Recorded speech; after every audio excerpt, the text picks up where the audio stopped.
सभी का एक बार फिर से स्वागत है। आज मैं आप लोग को बताने जा रहा हूँ कि ट्रेन कब और कैसे कैसे और क्या नए नियम लागू हो सकते हैं चलाने के लिए। तो लॉकडाउन के बाद रेलवे केंद्र की हरी झंडी के बाद ही ट्रेन चलाएगा। केंद्र इस मसले पर सभी राज्यों से बातचीत के बाद ही कोई निर्देश जारी करेगा। माना जा रहा है कि 3 मई के बाद रेलवे यात्रियों के लिए कई बदलाव कर सकता है। तो इसलिए यदि आप हमारे चैनल पर नए हैं तो हमारे चैनल को सब्सक्राइब करें, ताकि जब भी मैं कभी न्यू वीडियो अपलोड करूं तो आपको उसकी नोटिफिकेशन मिलती रहे। भारतीय रेलवे ने 3 मई तक अपनी सारी पैसेंजर ट्रेनों को रद्द कर दिया है। यही नहीं, उसने 3 मई के बाद के रेलवे रिजर्वेशन को भी बंद कर दिया है। इसका सीधे मकसद रेल मुसाफिरों को संदेश देना है कि 4 मई को लेकर वो कोई अंदाजा न लगाए और न ही रेलवे स्टेशनों की ओर जाए। रेलवे लॉकडाउन के बाद जब भी ट्रेन चलाएगा तो वो केंद्र की हरी झंडी के बाद ही चलाएगा। केंद्र भी इस मसले पर सभी राज्यों से बातचीत के बाद ही कोई निर्देश जारी करेगा।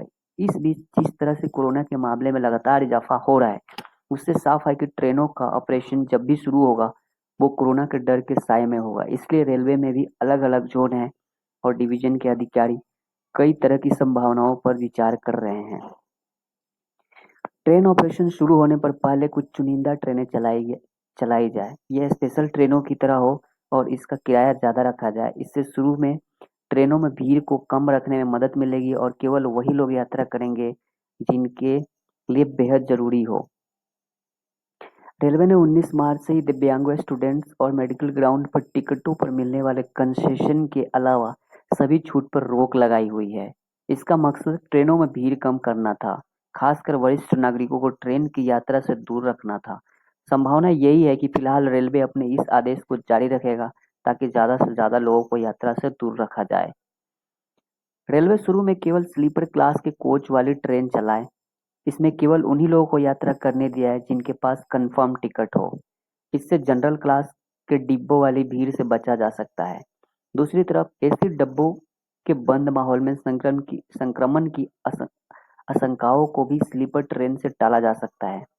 रेलवे ने स्लीपर क्लास के 5,000 से ज्यादा डिब्बों को आइसोलेशन वार्ड में बदल दिया है। इसलिए इसके लिए बीच की एक सीट को हटा दिया गया है। हालांकि अभी आइसोलेशन वार्ड के तौर पर इन डिब्बों की जरूरत नहीं पड़ी है। साथ ही गर्मी की वजह से फिलहाल इनके उपयोग की संभावना कम है। ऐसे में रेलवे इन डिब्बों से स्लीपर 2 के तौर पर स्पेशल क्लास की ट्रेन भी चला सकता है। इससे सोशल डिस्टेंसिंग के पालन में भी मदद मिलेगा। शुरू में ट्रेन केवल चुनिंदा स्टेशनों के बीच चलाई जाए और जिन इलाकों में कोरोना ज्यादा मामले आ रहे हैं वहां से ना तो कोई आए ना ही कोई ट्रेन जाए। रेलवे के सामने सबसे बड़ी चुनौती अपने लाखों कर्मचारियों और मुसाफिरों को सुरक्षित रखने की है। उससे स्वास्थ्य मंत्रालय और गृह मंत्रालय के निर्देशों के मुताबिक सभी ट्रेनों को प्रोटोकॉल भी फॉलो करना है। ऐसे में मुसाफिरों के लिए ट्रेन सेवा जब भी शुरू होगी, रेलवे के ऊपर हर किसी की सुरक्षा की बड़ी जिम्मेदारी होगी। इसलिए वो ट्रेन ऑपरेशन के लिए कई तरह की संभावनाओं पर विचार कर रहा है। इस वीडियो में इतना ही। नमस्कार।